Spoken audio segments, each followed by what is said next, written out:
venture. So what I think you're going to see this week at Business Week, your career is going to be lived out in a period of rapid technological disruption to many of the businesses that today we all know and love. Think about what happens as the sharing economy expands. Craigslist, Uber, Airbnb are just the beginning. You'll likely see the rise of all new automakers and people who make their money not off the wheels but off the data of the people who drive them. It's going to come very, very quickly. 3D printing is going to revolutionize manufacturing. Healthcare may finally shift to wellness. And even more so than today, geographic boundaries will dwindle in importance as goods, data, and capital move instantly across. The world during your career is going to become flatter and flatter and flatter and more and more and more efficient. This is going to be really good for many people and probably for many of your careers, but it's going to be devastating for many others.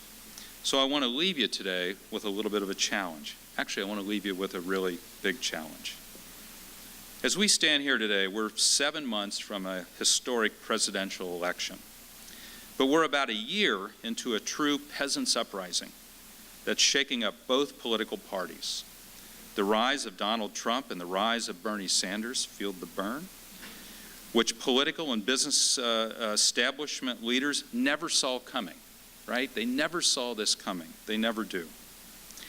It's the direct result of the trends that we just discussed. A world economy that is ruthlessly efficient, that assigns no value to a strong back, has no place for untrained workers, and which has hollowed out the American middle class. 5 million manufacturing jobs have been lost in this country since 1990. And adjusted for inflation, American workers haven't seen much of a raise in 15 years. The pain has not been equally distributed. Many of your families know that.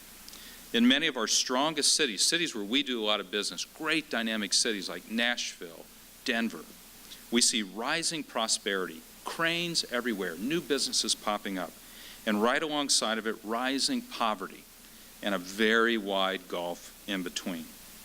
It's no wonder the working folks have thumbed their noses at the traditional party leaders and candidates and jumped on the bus with the Donald and Bernie, two radical alternatives and approaches to the presidency and to America itself. This is already a very defining moment for our nation. But not so far away from where we all sit and stand here today, and largely oblivious to the election of 2016, are classes of first graders, learning to read and write and do simple math in Covington, Pendleton County, Park Hills, New Richmond, Hebron, all points between and all points far beyond. Those good kids are counting on you to build for them a better economy. One that's dynamic and growing and global, and also one that can lessen poverty and rebuild America's middle class. The way to do that, in my opinion, is not through trade barriers, protectionist policies, nor by cutting off immigration that has defined us as America. It's defined my family. The solution to this is to be found among our next generation of entrepreneurs and business leaders. That's you. This is a business challenge, just like many others that American gutsy, creative entrepreneurs in the past have faced and have solved. This is your defining opportunity as you think about and you begin Business Week, to build businesses that are both prosperous and inclusive, to create valuable, profit-making enterprises that train workers, pay well, and rebuild our middle class. What we face today, as so evidenced in this election, is an enormous challenge, and also enormous opportunity for those of you who will write the next chapter in the story of the American economy. It's not going to be easy, I'm telling you. My generation has largely failed in doing it. But it's going to be your adventure. Those first graders, who right now at this moment, they're doing their lessons and beginning to dream about the jobs and the lives they will have, they are counting on you, the creative minds of NKU. Please don't let them down. I look forward to celebrating your great success. Thank you.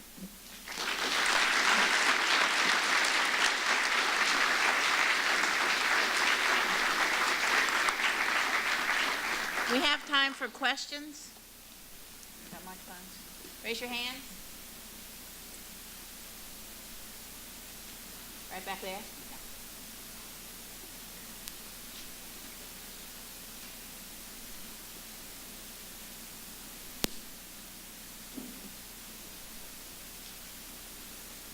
Now, when you're transitioning from newspaper to the cable network, were there employees that just fought you and would not follow you?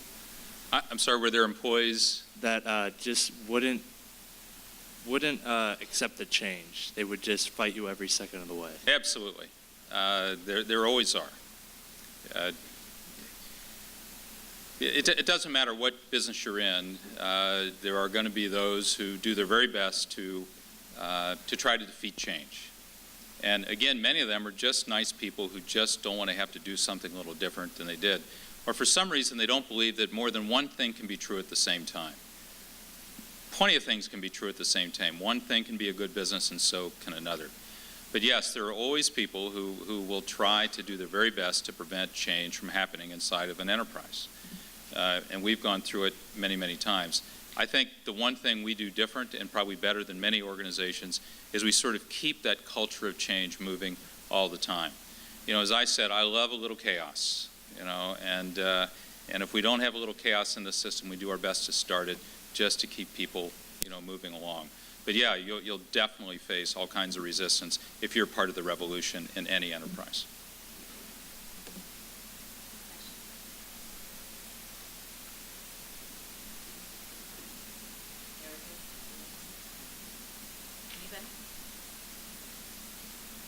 Okay, Rich, I guess you've answered Oh, all he's got there we one. go. Okay.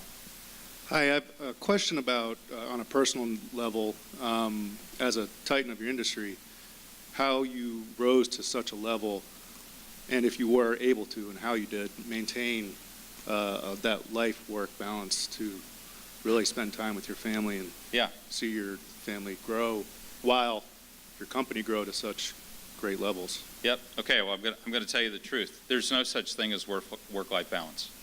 I mean, you can try, but you'll have to make trade-offs. You know, I worked and I work a lot.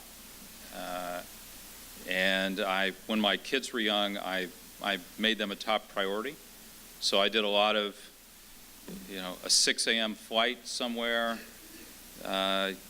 you know, land back at 6:30 at night, get home to spend some time with the kids, sometimes get on a plane the very next morning. So, you know, I'd love to say there are ways to avoid it, but for many of you, if there's really goals you have, you'll have to make trade-offs. I would urge you to put your family first. I don't do things like play golf. I don't like the clothes to start with. But I put all that aside. I put my personal life completely aside, and I worked and I spent time with my family. But I don't know anybody who has worked themselves into a leadership position without making some sacrifices. I have a great family. I've been you know, married since 1981. I have great kids. But I also left vacations more than once. I left one to go to Pittsburgh to work at a strike. I've canceled vacations. I've, you know, done those kinds of things, and I think that is largely unavoidable in some positions. Is that okay? I don't. I wish it could be different, but I'm not sure it is.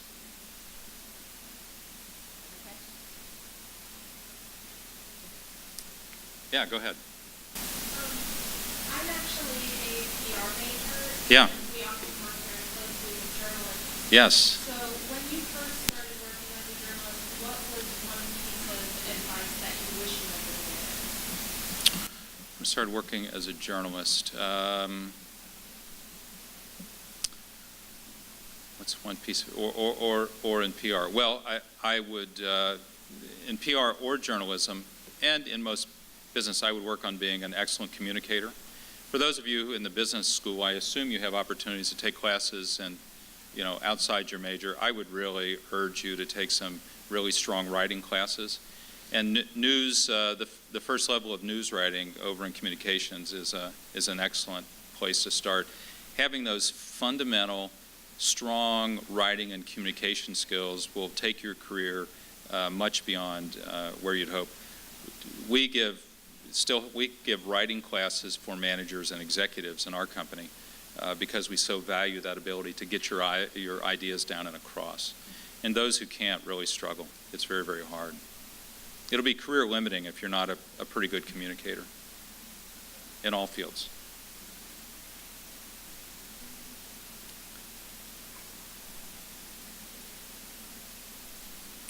You done? I was going to say, thank you very much.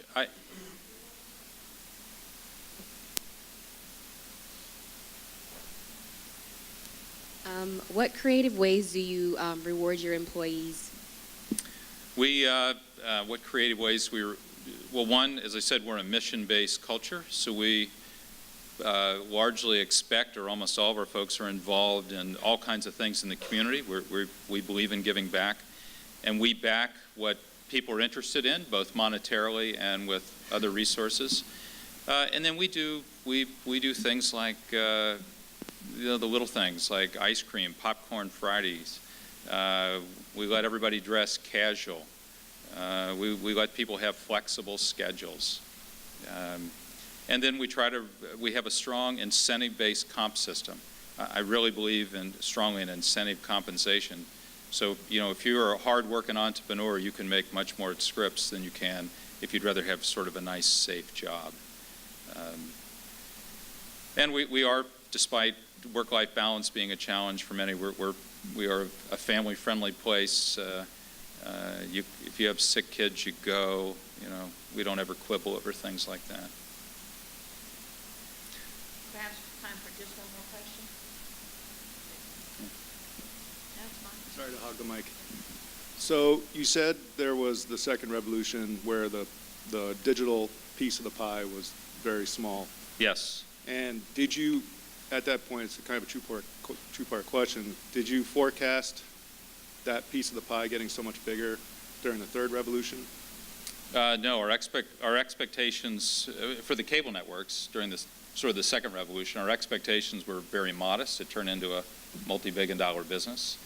I think we always try to be cautious and never overshoot, and for our board and our owners, try to give them realistic or cautious expectations, and then we try to outperform.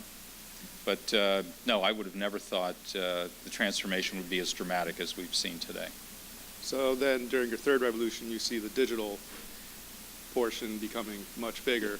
Do you forecast a fourth revolution, and if so, what? Yeah, I don't know what it'll be. Many of you will see it. The digital revolution is still very, very early. It's hard to imagine for many of you in this room, but we're only 10, 15 years into sort of the realities of the internet and the technological impact on many other businesses is yet to come. I mean, you all will get to define what that next revolution is. I'm just hoping to get out of this one alive, right? And create businesses. It's going to be very disruptive for what I do. I think that the digital revolution is going to be very disruptive in all likelihood for higher education over the next 20 years. It has only yet begun to have its impact on America's campuses and on the higher ed system. So we've got a long way to go there, and then you all can figure out what the next one will be. Before I go, I want to say one last thing. I'm very surprised how few students contact working professionals in a field in which they're interested and say, look, could I have 10 or 15 minutes of your time to understand what you do and what your business is like? It doesn't matter what industry you're in. When I talk to people, so few. You have some who are real mentors, but most working professionals, if you flatter them slightly and just say, could I have 15 minutes of your time at your convenience to hear about what you do, they'll do it, and they'll be happy to do it, and the impact on your career could be very dramatic. Not only what you would learn, but also when it comes time to sort resumes, being able to remember a name and a face, pays off in big ways. Thank you very much for having me. Like I said, I look forward to celebrating your success.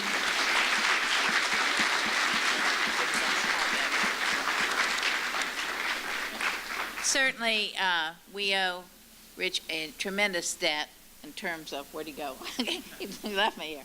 Okay, in terms of just taking the time away from his business to be here with us.